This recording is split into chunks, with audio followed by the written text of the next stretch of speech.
Sende şarvan var edi. Jür, oңаша шығып сөйлесейік. Senin balanın kesirinden жұмысымды тастап кетуге тура келді. Қорлығы өтті мына балаңның. Жарайды, ашуыңды бас. Ашуланбағандашы. Бауырым, өзіңе не керек? Шыныңды айтшы. Біздің әуелгі келісіміміз қалай еді? Әкесі қой әкеп береді, ал баласы оны алып кетеді.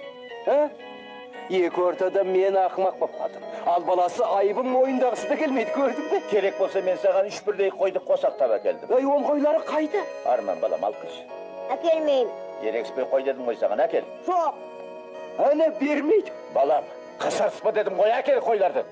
Бермеймін оған қойларды. Айттым ғой, балаң бұзық сенің. Баланың аты бала емес пе, оған ренжіп қайтесің. Олай дола! Олай кет! Олай кет! Қардар! Қардар! Келедей бап! Қардар! Істігім жоқ қой енді.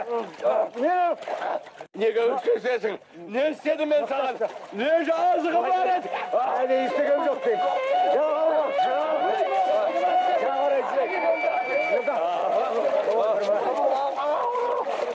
Бейшпе маған, қолыңды қылмыскер. Сенің балаң да өзіңе тартқан бұзақы қойды сен ұрлап әкелдің. Балам үшін. Ұрлаған жоқ, өз ғой. Ұрлап әкел. Балам үшін не істемейсің? Милиция алып кет мұнаны. Саған сыйладым. Жәбірленуші ме көйлер?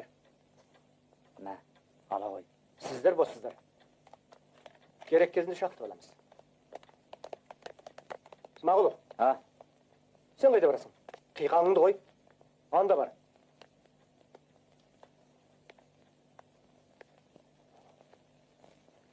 Оныңыз қалай? Жап-жақсы сыйлы кісісіз.